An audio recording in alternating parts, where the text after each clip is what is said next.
at Nile Mansion when these three, the Archbishop Luwum, the late Oboso Fumbi, and the late Nayo Riema were tried in a kangaroo court with the attendant paraphernalia and condemned. I was a young foreign service officer, and we'd been asked to come to Nile Mansion.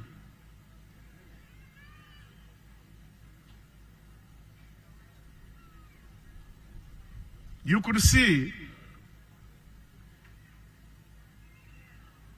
from the way those in power were talking that the murder was inevitable. Anybody saying it was an accident is wrong. The mens rea was ominous. And I must testify that the three were aware of what was going to befall them that day. I could see the later Nayo Oriema and Oboso Fumbi resigned to their fate. It was only Archbishop Luwum, whose countenance displayed acceptance, hope, and fortitude.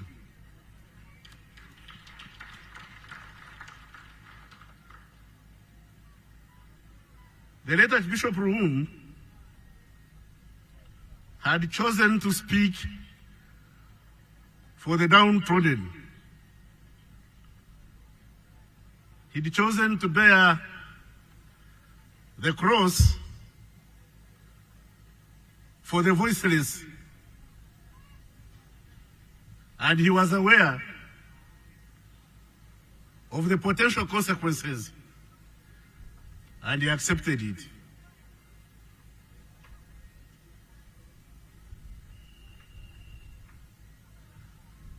Fortunately for me, at that time, we were already engaged in fighting Idi Amin. I was already a member of FRONASA, and the death of Archbishop Luwum, rather than discouraging us, stilled our resolve to fight for justice and for the liberation of our country. I saw it all. And that's what gives me presentiment when I see leaders engaged in reckless behavior. When I see leaders uttering words that divide us rather than unite us. This Commonwealth called Uganda was created not by our forebears, but in Berlin. We had no choice to be Ugandans. But at independence, we accepted this Commonwealth, and we became Uganda. And our differences is our strength. That's how empires survive. There is nobody called a Roman. Romans were Germans, Italians, Spanish, English, Egyptians, Jews. all those who belong to the Roman Empire. In their diversity, they created a mighty empire. In our diversity, we should struggle to create a strong, united, and prosperous Uganda. No tribe or ethnicity makes greater contribution to the welfare of Uganda than the other tribes. We are all equal. No religion is got a monopoly of virtue and vice. Let's all come to God the way we are. Since God accepts us, let's use our religious differences to give glory to God and create prosperity for Uganda. Let's put Uganda first. Only then can we proudly walk up and say, we are Ugandans.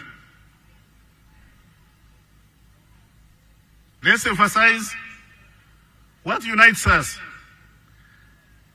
Let's emphasize what's primary and disregard what's secondary. Those faiths, those traditions, those beliefs that divide us should be discarded. Let's emphasize what uplifts our welfare. Let's emphasize what puts us together and puts us on the march of progress. Culturally, we the Wanyankore never used to eat fish. I doubt whether it was culture or because there was nowhere to catch it from. There are no lakes in Ankole. Even if we wanted it, where would we get it from? Now, when I grew up, I realized that was a backward practice. And I eat fish. And you can say I'm not small.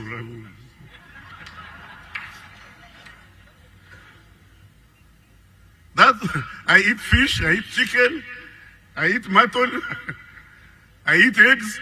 Those are things we never used to eat. That belief and practice was not moving our society forward. I appeal to every Ugandan to discard that which holds us backward, what is anachronistic, and promote and cross-fertilize those virtues and practices that promote development and growth. Let's accept each other as we are. There is a song by Church of Uganda where they say, God, I pray to you, take me as I am. And that's what I always tell God on the rare occasions when I go to church.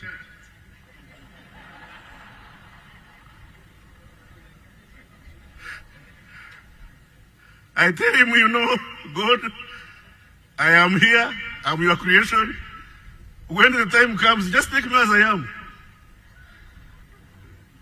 Just take me as I am, and everything will be okay.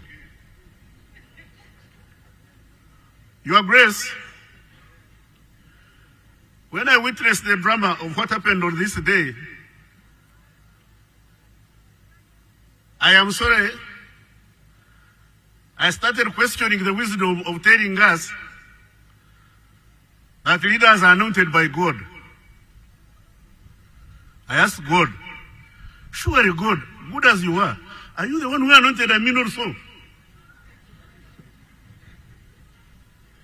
Couldn't you have done better for Uganda?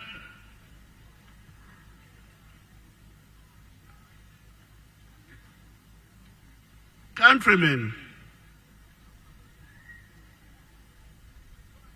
much as God anoints leaders, you also have a role to play. You have your vote. Be careful. Be very careful. Exercise your right to vote diligently, cautiously, aware of where you are going. Forget this excitement. No excitement. You have only one life. You don't have another chance. Every single day that goes by is a day gone and gone forever. And when they tell you Happy New Year, that's a step towards the grave. You don't have another chance. So don't squander your vote for choosing